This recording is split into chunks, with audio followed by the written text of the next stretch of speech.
L'Égypte n'est pas étrangère au fait d'héberger des civilisations mystérieuses, dont certaines semblent incroyablement avancées malgré le scepticisme de la science conventionnelle. Graham Hancock, en particulier, a été un ardent défenseur de l'idée selon laquelle ces cultures anciennes étaient beaucoup plus avancées et prospères qu'on ne le croyait. Traditionnellement, même si de nombreux scientifiques ont résisté à cette notion. Aujourd'hui, une découverte révolutionnaire a été faite, une ville qui a été célébrée comme l'une des découvertes les plus remarquables de l'Égypte au siècle dernier. Cette découverte promet d'apporter un nouvel éclairage sur l'Égypte ancienne et de révéler les secrets cachés de son passé. Alors, que révèle exactement cette découverte sur cette ancienne civilisation et quel mystère recèle-t-elle ? Entrons dans les détails pour le découvrir. Graham Hancock, figure de proue dans le domaine de l'archéologie et de l'histoire, a apporté d'importantes contributions à notre compréhension des civilisations anciennes. Il a avancé un argument convaincant selon lequel une civilisation perdue a prospéré il y a environ 12 500 ans, pendant une période de changements climatiques mondiaux dramatiques après la période glaciaire. Ce changement climatique a eu de profonds effets sur la vie à travers la planète, et les survivants de cette époque tumultueuse se sont répandus à travers le monde, jetant les bases des générations humaines suivantes. Les théories de Hancock sur ces civilisations oubliées ont retenu l'attention, à tel point qu'elles ont été présentées dans une série Netflix animée par l'archéologue lui-même. Cette série en 8 épisodes emmène les téléspectateurs dans un voyage extraordinaire dans divers endroits exotiques du monde, notamment en Égypte, au Pérou et en Indonésie. Chemin faisant, Graham Hancock révèle les vestiges d'anciennes civilisations, depuis les villes enfouies dans le désert égyptien jusqu'au fascinant site de Göbekli Tepe en Turquie.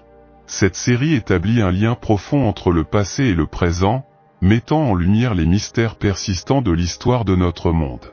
Le 5e épisode de la série, intitulé « Legacy of the Sage », constitue la pierre angulaire des théories de Graham Hancock sur les civilisations anciennes.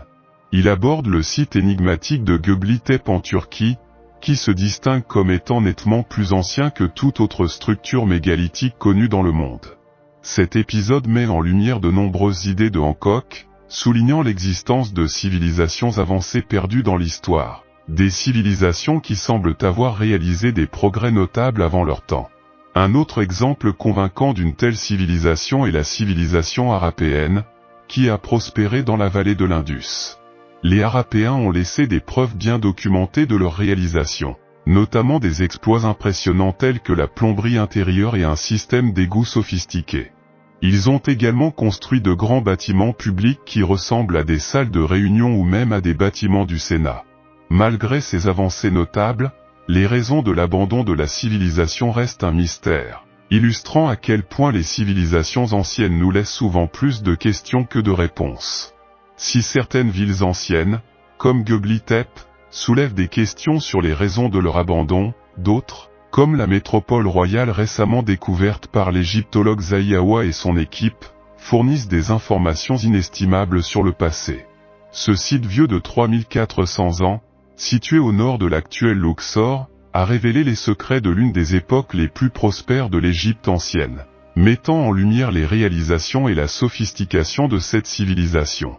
Les fouilles ont conduit à la découverte surprenante d'une ville exceptionnellement bien préservée, avec ses murs et ses pièces dans un état étonnamment bon, et contenant un grand nombre d'outils et d'objets du quotidien. Plusieurs quartiers distincts ont été révélés au sein de la ville, dont un quartier administratif, une boulangerie et un quartier résidentiel. Cette découverte importante, cachée sous les sables égyptiens, était connue sous le nom d'ancienne ville de Saule d'Aton ou de l'Ascension d'Aton. Betsy Bryan, professeure d'égyptologie à l'université Johns Hopkins de Baltimore, aux États-Unis, a décrit la découverte de cette cité perdue comme la deuxième découverte archéologique la plus importante depuis la révélation du tombeau de Toutankhamon. Elle a souligné que la ville offre une opportunité unique de mieux comprendre la vie quotidienne des anciens Égyptiens à une époque de richesse et de prospérité sans précédent, lorsque l'Empire était à son apogée. Les fouilles ont produit un trésor d'objets archéologiques précieux, notamment des poteries colorées, des bijoux, des briques de boue avec des sceaux d'Amenhotep III, des scarabées et des amulettes de scarabées.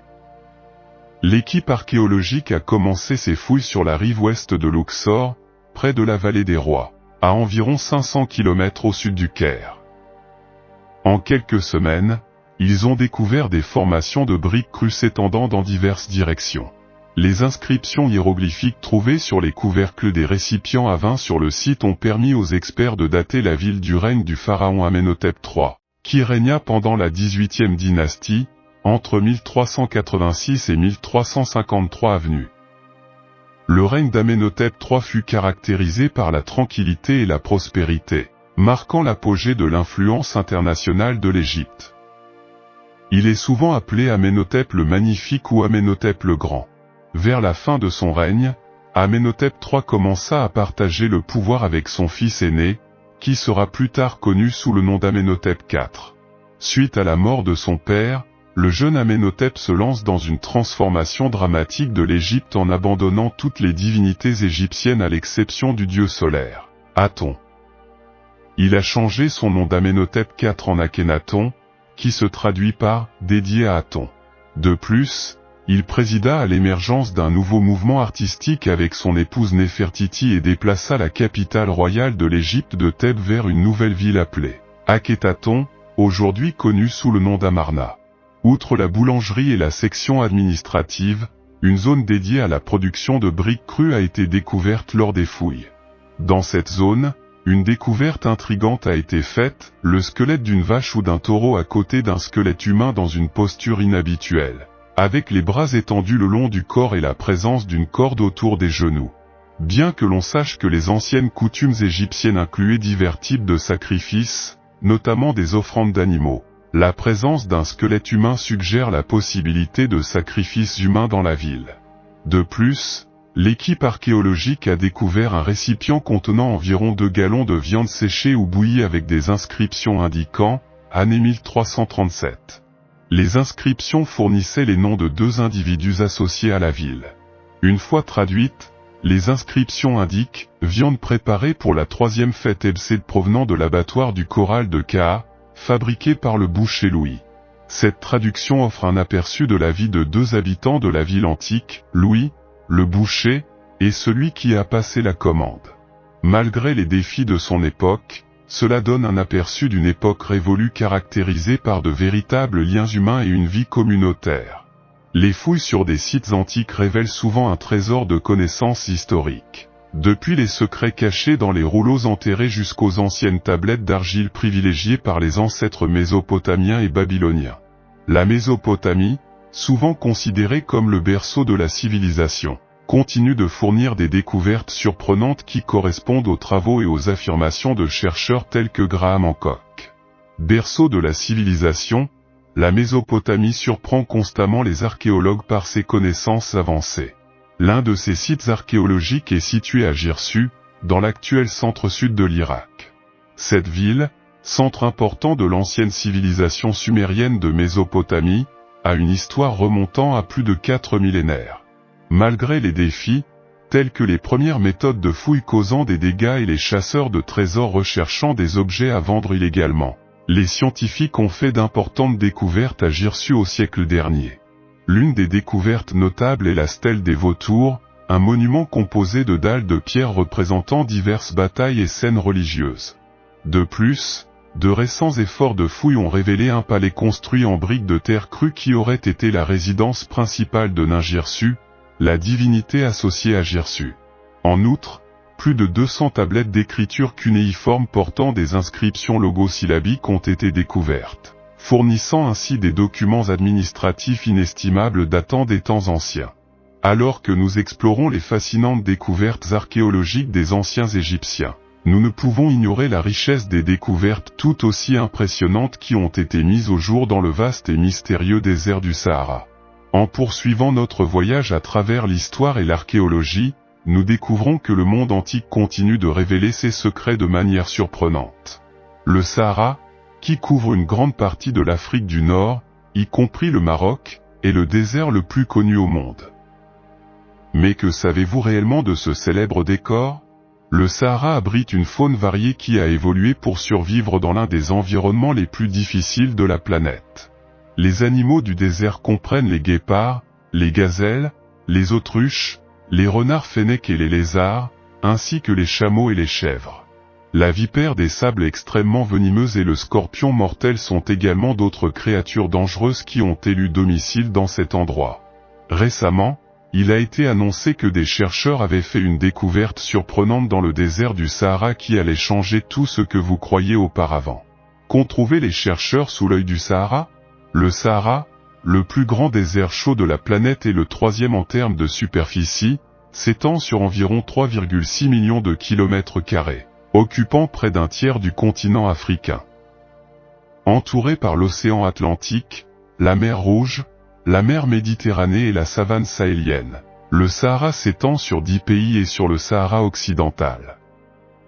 Le désert est connu pour ses champs de dunes de sable, mais il abrite également d'autres terrains et une diversité de vie.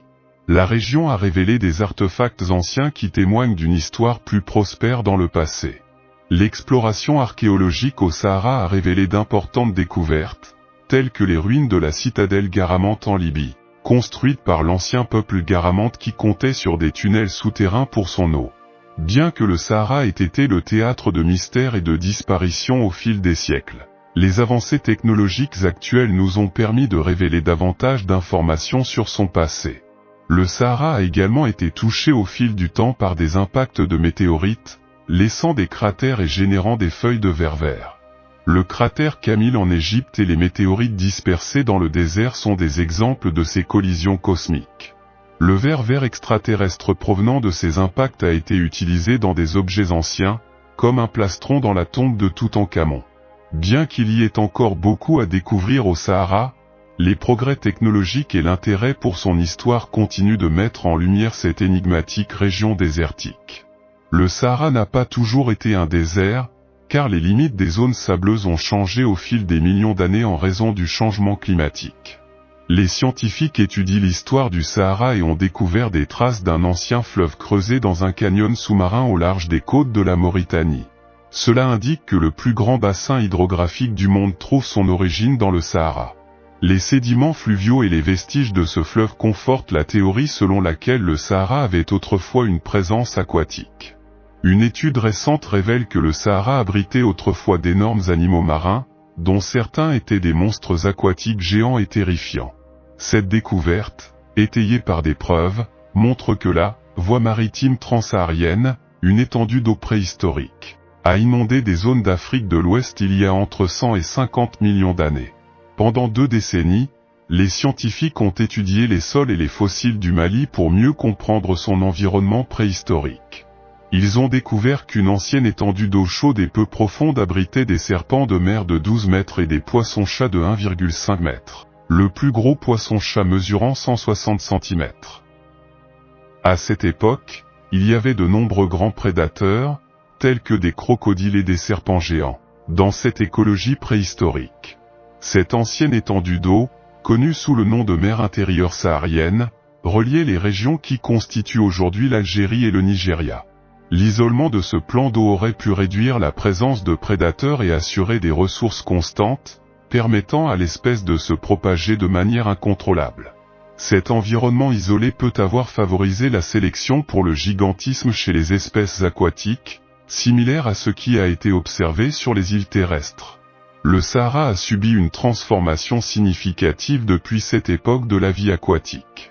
Dans le passé, le désert abritait des créatures géantes, telles que le Machimosaurus rex, un crocodile de 9 mètres de long, qui est le plus grand dinosaure carnivore découvert. Ce crocodile marin vivait dans un grand lagon qui s'étendait jusqu'à l'océan Téti, où il chassait des poissons et des tortues marines en utilisant son énorme tête et sa puissante force de morsure. Il est également possible qu'il se nourrisse des corps d'autres animaux géants qui vivaient dans cette zone. Des formes de vie aquatique sont découvertes dans le Sahara parce que le désert est si inhospitalier que les paléontologues peuvent se promener librement dans les lieux érodés sans obstacle. Le Spinosaurus est le plus grand dinosaure carnivore connu. Il vivait il y a environ 95 millions d'années et était plus grand que le T-Rex. Il possédait des adaptations uniques, comme une voile osseuse sur le dos, et est considéré comme le seul dinosaure semi-aquatique connu. Un autre groupe de fossiles découverts au Maroc a permis une étude plus complète du Spinosaurus, car les os de la découverte originale ont été détruits pendant la Seconde Guerre mondiale. Ses pattes longues et plates et ses narines hautes indiquent son adaptation à l'eau. La voile sur son dos devait être impressionnante pour les peuples anciens qui vivaient près des plans d'eau. Au Sahara, la plus grande sépulture humaine a été découverte sur le site de Gobro au Niger. Au cours de 2 années de fouilles, environ 200 squelettes ont été découverts, révélant 2 périodes d'occupation séparées de plus de 1000 ans. Les objets trouvés, tels que des pointes de flèches et des bijoux en os, indiquent que ces personnes chassaient probablement dans les plans d'eau voisins. Même si certaines sépultures étaient uniques, comme celle d'un homme assis sur des fragments de carapace de tortue, nous ignorons encore beaucoup de choses sur leur vie et leur mort. Il y a plus de 100 millions d'années, une explosion au Sahara a donné naissance à l'énigmatique « œil du Sahara ». Ce phénomène s'est formé lorsque la roche en fusion a provoqué l'effondrement du calcaire, formant une roche appelée brèche. Au fil du temps, l'érosion a complété le processus, créant l'œil du Sahara avec ses anneaux concentriques. Ce marqueur géologique se détache au milieu du désert de sable. L'œil du Sahara a donné naissance à des théories intrigantes, comme la possibilité qu'il s'agisse du site de la légendaire Atlantide, une civilisation décrite par Platon. Les similitudes entre la structure de l'œil du Sahara et les descriptions épiques de l'Atlantide ont suscité des spéculations. Selon le récit de l'Atlantide, cette civilisation avancée a connu une fin tragique en raison de son arrogance et de ses conflits avec les Athéniens. Au milieu des guerres et des catastrophes naturelles déclenchées par les dieux, l'Atlantide s'enfonça dans la mer et disparut à jamais. Ces découvertes au Sahara continuent d'interpeller les scientifiques et nous rappellent qu'il reste encore beaucoup à apprendre sur l'histoire et la géologie de cette vaste région désertique. L'œil du Sahara est un témoignage impressionnant d'événements géologiques passés et nous invite à réfléchir sur les mystères et les légendes qui existent encore dans l'humanité. L'œil du Sahara, visible depuis l'espace, ressemble à une grande cible et a commencé à émerger lorsque le supercontinent Pangée s'est brisé. Différents types de roches, tels que les carbonates et le basalte noir, sont incrustés dans l'œil, à l'instar des formations rocheuses d'Hawaï. Bien que les origines du Sahara y restent un mystère, sa présence dans le désert fascine aussi bien les scientifiques que les explorateurs. Platon a utilisé l'histoire de l'Atlantide comme une parabole pour transmettre ses idéologies, de la même manière que le film Avatar met en garde contre le racisme et la cupidité des entreprises. L'Atlantide a été décrite comme une terre divisée en zones d'eau et de terre, une disposition qui coïncide avec l'œil du Sahara aujourd'hui. Les montagnes adjacentes étaient considérées comme sacrées et symbolisaient le divin. Les rivières et les lignes d'eau qui traversent l'œil sont visibles sur les photographies satellites. Des artefacts anciens tels que des coques de navires, des planches de surf et des lances ont été découverts à l'intérieur et à l'extérieur de la structure Richa, dont on estime qu'ils datent de l'ère Atlante. Même si Solon et Platon étaient respectés pour leur intégrité, l'histoire de l'Atlantide a fait l'objet de controverses. Étonnamment, sur Wikipédia et d'autres sources, les pages liées à l'Atlantide, à l'œil, au roi Atlas et au dieu Poséidon sont bloquées. Cela soulève des questions sur l'omission de cette croyance généralement acceptée. Comme la ville de Troie, qui était considérée comme un mythe jusqu'à sa découverte. Il est nécessaire de considérer davantage d'évidence avant d'affirmer avec certitude que l'œil du Sahara est le site de l'Atlantide. En 2011, Shaun Fink, un opérateur d'équipement lourd à la mine Millennium, dans le nord de l'Alberta, a soudainement déterré des pierres d'une couleur étrange. Il arrêta son travail pour examiner de plus près sa trouvaille. Le matériau était inhabituel, parsemé d'une sorte de motif, mais son patron n'a pas tardé à se rendre compte que les pierres qu'il avait trouvées avaient quelque chose de spécial. Ce que l'opérateur a découvert ressemblait à un dragon endormi. Des fragments de peau fossilisée de nodazores remontaient à la surface. Il ne s'agissait pas de n'importe quel lézard fossilisé, mais de l'un des spécimens de Nodazorus les mieux conservés jamais trouvés. Et cela ressemble vraiment à un dragon endormi. Le dinosaure était si bien conservé qu'il semblait avoir parcouru la Terre il y a seulement quelques semaines. Et ce n'est pas un de mes fantasmes. C'est ce qu'a dit le paléobiologiste Jacob Filter de l'université de Bristol, et il a raison. Si vous ne savez pas que vous regardez les restes d'un véritable dinosaure, vous penserez peut-être qu'il s'agit d'une sculpture réaliste. Eh bien, les restes d'un ancien lézard ne peuvent plus ressembler à cela après des dizaines de millions d'années. Lorsque le dinosaure a finalement été fouillé, il s'est avéré que cette créature mesurait plus de 5 mètres de long et pesait environ 1300 kg. Et son âge était estimé à 110 millions d'années. Il est maintenant exposé au musée paléontologique Royal Tyran au Canada, mais naturellement les scientifiques ont dépassé l'admiration et l'étonnement face à cette découverte. L'extraordinaire préservation des plaques de coquilles et des écailles a aidé les paléontologues à comprendre la taille et la forme de la protection kératinique de la créature. Cela leur a également permis de reconstituer sa coloration, grâce aux minuscules fragments de pigments rouges retrouvés lors de la fouille. Vous voyez l'idée, n'est-ce pas? Les scientifiques ont découvert de quelle couleur était ce dinosaure, apparemment rouge foncé, plus proche du brun sur la partie supérieure du corps et plus clair sur la partie inférieure. Non seulement le squelette a été conservé, mais même certaines entrailles du dinosaure. En fait, le Nodosaurus est si intact qu'il pèse encore 1100 kg, ce qui est très rare. La plupart des restes sont broyés lors du processus de fossilisation et ne conservent pas toujours leur forme originale. La momie Nodosaurus est unique car elle a été conservée en 3 dimensions et nous pouvons étudier les caractéristiques de sa structure de manière très détaillée. Nous pouvons considérer qu'il s'agit du spécimen de dinosaure le mieux conservé jamais découvert. Seul celui pouvait rivaliser avec lui. Si vous ne la connaissez pas, eh bien, il est temps que vous la rencontriez. Voici celui, un tyrannosaure avec une histoire inhabituelle. À l'été 1990, Sue Hendrickson, une chercheuse et collectionneuse de fossiles américaine, et un groupe de travailleurs exploraient les falaises de l'ouest du Dakota du Sud à la recherche naturelle de fossiles. Un groupe de paléontologues a découvert un squelette d'Edmontosaurus après plusieurs jours de fouilles, mais a eu des problèmes de camion sur le chemin du retour. La fille de l'un des paléontologues a trouvé de petits morceaux d'os en explorant les falaises voisines, ce qui a finalement conduit à la découverte d'un squelette de tyrannosaure bien conservé, nommé en l'honneur du scientifique.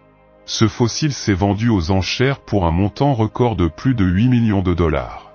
Les scientifiques pensent que la raison pour laquelle certains dinosaures sont bien préservés est l'eau, comme le Nodosaurus et le tyrannosaure. Le Nodosaurus est mort d'en haut à proximité d'une rivière et a été emporté par la mer, où il est devenu une momie. Le tyrannosaure était couvert d'eau et de boue après sa mort, empêchant les autres animaux de manger ses os et sa chair. Les anciens connaissaient déjà ces modes de conservation, qui étaient utilisés comme analogue d'un réfrigérateur. Dans le passé, il n'existait ni technologie, ni mise en conserve, ni additifs chimiques pour conserver les aliments. Les anciens devaient donc trouver des moyens inventifs pour le faire. Certains chasseurs-cueilleurs déversaient les restes de mammouths dans des étangs peu profonds afin que la basse température et le contenu bactérien spécial puissent les préserver. Les morceaux de viande restaient comestibles jusqu'à l'été. Les aliments étaient également enterrés pour les protéger du soleil, de la chaleur et de l'oxygène qui accélèrent leur détérioration. Les marais constituaient une manière intéressante de conserver la nourriture. Les anciennes civilisations du nord de l'Europe déposaient la nourriture dans les marécages pour la préserver. Parfois, la parfaite conservation des vestiges était due au terrain, à l'humidité, à la température et aux prédateurs. Une momie de dinosaure nommée Dakota a été découverte dans le Dakota du Nord. Dakota a vécu dans un environnement humide près d'une source d'eau dans ses derniers instants. La peau du dinosaure n'a pas pourri malgré sa mastication par les charognards. La réponse est que de petits charognards s'enfouissent dans le corps et laissent la place au liquide et au gaz, et la peau finit par se dessécher. Les grands prédateurs arrachent les morceaux les plus nutritifs de l'animal, permettant ainsi au gaz et au liquide de s'échapper du corps. Le résultat est un corps de peau et d'os qui sèche et se dégonfle lentement, survivant pendant des siècles après avoir été enfoui sous une couche de terre. Le bison nommé Blue Baby a été momifié par le père Gélisol après sa mort il y a 50 000 ans. Les scientifiques ont découvert qu'il avait été congelé rapidement, préservant ainsi ses tissus musculaires, adipeux et médulaire. Malgré les doutes, le cou de bébé bleu a été cuit et servi aux invités lors d'un dîner en Alaska en 1984. Les participants au dîner ont déclaré que le goût était délicieux et que personne n'avait été empoisonné.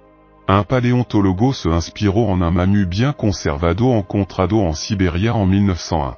Se dice que la carne de mammut tenía un sabor agradable, pero ahora se sabe que la grasa de mammut tiene una sustancia llamada adiposra que la hace poco aptecible para la mayoría de les gens. Les muscles changent également avec le temps en raison d'une exposition prolongée à de basses températures et à de faibles niveaux d'humidité, ce qui les rend moins juteux et moins moelleux. Les scientifiques ont également bu de l'eau ancienne provenant des lieux où ils travaillent, comme dans les glaces de l'Antarctique, car ils ne disposent d'aucune autre source d'eau douce. Les noyaux sont des colonnes cylindriques de glace ancienne qui, en fondant, libèrent des bulles de gaz comprimées.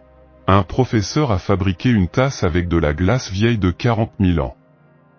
Les scientifiques évitent les zones de glace des essais nucléaires, mais l'eau gelée ancienne est pure. Au Canada, ils ont découvert des eaux souterraines vieilles de 2,6 milliards d'années, très salées et au goût dégoûtant. Les scientifiques le testent pour déterminer son âge. Une expérience a été menée au cours de laquelle 6 pédiatres ont avalé une tête en plastique provenant d'un jouet de type Lego pour étudier combien de temps cela prendrait pour traverser le corps humain. Le délai moyen était de près de 2 jours. Lors d'une étude avec un jouet en plastique, aucune complication n'a été observée au niveau du tube digestif des participants, si ce n'est qu'un des pédiatres n'a pas pu retrouver la tête du jouet. Cependant, l'eau peut pénétrer dans les fissures des roches et rester piégée dans la croûte terrestre pendant de nombreuses années, créant ainsi des capsules temporelles naturelles qui présentent un grand intérêt pour les scientifiques. Par exemple, on a découvert que des microbes peuvent survivre à de grandes profondeurs dans des poches d'eau isolées pendant des dizaines de millions d'années dans les mines d'or sud-africaines. La découverte d'antiquités bien conservées telles que le mammouth laineux trouvé dans la mer de latex peut également conduire à des découvertes surprenantes, comme la possible recréation d'espèces disparues telles que les mammouths laineux. Les scientifiques débattent depuis plus d'une décennie de la possibilité de faire revivre les mammouths et de les ramener dans leur habitat naturel dans la toundra arctique. Désormais, grâce à un nouveau financement annoncé en 2021, ils pourraient y parvenir en créant un hybride éléphant-mammouth. Le processus consiste à prendre un éléphant d'Asie et à y ajouter des gènes spécifiques au mammouth pour obtenir un embryon qui est transféré dans une mère porteuse ou dans un utérus artificiel. L'objectif n'est pas seulement de faire revivre les mammouths, mais aussi de préserver les éléphants d'Asie, une espèce menacée. Les animaux anciens peuvent aider à arrêter le dégel du pergélisol en supprimant les arbres, en compactant le sol et en transformant les paysages en prairies. La résurrection des mammouths et leur repeuplement dans l'Arctique pourraient contribuer à refroidir la planète. De plus, les scientifiques ont d'autres animaux disparus, comme le loup sauvage, sur leur liste de résurrection. Les scientifiques prévoient d'utiliser la souris marsupiale à queue épaisse, une espèce en voie de disparition, comme proche parent du loup marsupial éteint, pour tenter de faire revivre l'espèce. Cependant, on ne sait pas exactement comment se comportait le loup marsupial puisqu'il n'existait pas d'appareil d'enregistrement à son époque. Bien que la description du son du loup ne soit pas utile, les fossiles conservés dans l'ambre constituent un outil précieux pour les scientifiques qui étudient des créatures disparues. L'ambre est une forme durcie de résine végétale qui préserve les organismes anciens sans pourriture.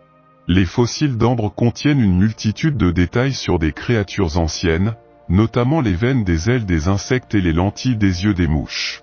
C'est une manière miraculeuse de conserver des espèces disparues. La résine protège les arbres des dommages et se transforme en ambre après des millions d'années. Seuls certains types de résine peuvent devenir ambrées et toutes les résines appropriées ne sont pas conservées. La résine doit tomber sur un sol humide et marécageux pour la préserver. Si tout se passe bien, la résine est transportée en aval et s'accumule au bord de l'océan, où elle est enfouie sous les sédiments et attend des millions d'années pour durcir. Ensuite, l'activité tectonique le rapproche de la surface et on peut le retrouver. Il est peu probable qu'un dinosaure soit piégé dans l'ambre.